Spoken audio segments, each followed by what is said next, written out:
सोचिए, एक नई भाषा सीखना एक घर बनाने जैसा है ना? बिल्कुल वैसा ही। आज हम यही करने वाले हैं। अपनी पहली तेलुगु बातचीत का घर बनाएंगे, बिल्कुल ईंट से ईंट जोड़कर। तो तैयार है इस मजेदार काम के लिए? चलिए शुरू करते हैं। तो ये रहा हमारा ब्लूप्रिंट। देखिए, किसी भी घर के लिए सबसे जरूरी क्या होता है? बिल्कुल सही, उसकी नींव। तो चलिए अपनी बातचीत के घर की नींव से ही शुरुआत करते हैं। तो अब बारी है नींव डालने की। और तेलुगु में किसी भी बातचीत की नींव होती है एक बढ़िया सा अभिवादन। और वो नींव है ये शब्द नमस्कारम।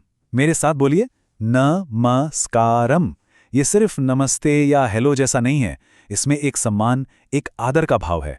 और सबसे अच्छी बात, आप इसे दिन में कभी भी किसी से भी कह सकते हैं। एकदम परफेक्ट। चलिए एक बार फिर से, नमस्कारम। अच्छा, तो आपने नमस्कारम बोलकर पहली ईंट तो रख दी। अब दूसरी ईंट रखने का टाइम है। हालचाल तो पूछना ही पड़ेगा, है ना? तो आप पूछेंगे, मीरू एला उन्नारू? मीरू एला उन्नारू मतलब आप कैसे हैं?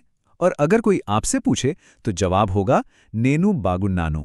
नेनु बागुन्नानु यानी मैं ठीक हूं। लीजिए, 2 ईंटें लग गईं। नींव तो मजबूत हो गई। अब क्या?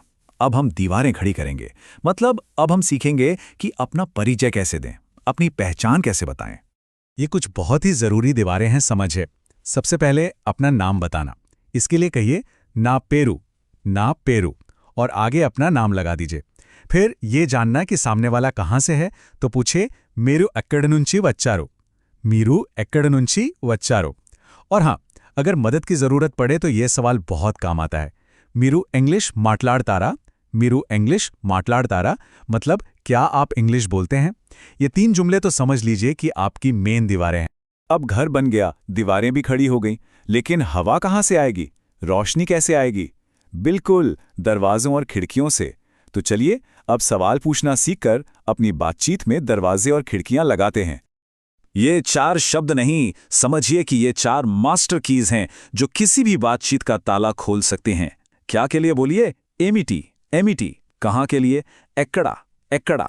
कब पूछना हो तो एपुड़ू, एपुड़ू। और क्यों के लिए? इंदुकू, इंदुकू। बस ये 4 शब्द याद कर लीजिए और देखिए बातचीत कैसे आगे बढ़ती है। घर तैयार है, खिड़की दरवाजे भी लग गए। अब क्या? फर्नीचर डालने का टाइम है। मतलब अब हम अपनी तेलुगु को रोजमर्रा की जिंदगी में इस्तेमाल करना सीखेंगे, जैसे कि घूमते फिरते या खरीदारी करते वक्त। तो चलिए एक रियल लाइफ सिचुएशन में चलते हैं। मान लीजिए कि आपको कहीं घूमना है। देखते हैं ये शब्द असल में कैसे काम आते हैं। चलिए हम सब मिलकर एक छोटी सी यात्रा पर निकलते हैं। स्टेप 1, हमें ट्रेन स्टेशन पहुंचना है। तेलुगु में कहेंगे रेलू स्टेशन। आसान है ना? स्टेप 2, अब टिकट चाहिए तो हम बोलेंगे टिकट, टिकट। अब स्टेप 3, पैसे देने से पहले दाम तो पूछेंगे, है ना? तो सवाल होगा इदी एंता, मतलब ये कितने का है। और फाइनली स्टेप 4, आप क्रेडिट कार्ड से पेमेंट कर सकते हैं। देखिए हो गया ना काम, कितना सिंपल था। अच्छा, थोड़ा और फर्नीचर ऐड करते हैं अपने घर में।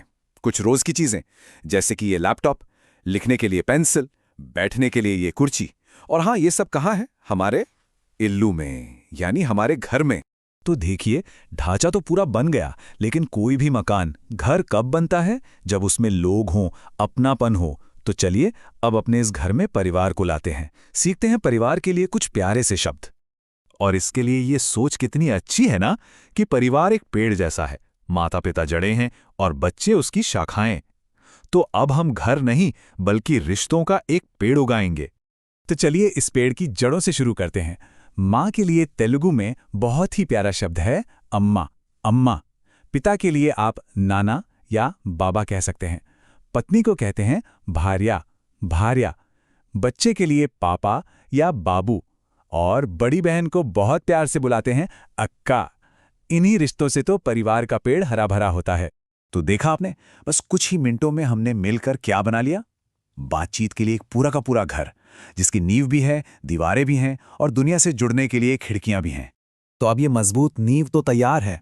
सवाल यह है कि इस नींव पर आप आगे क्या बनाएंगे?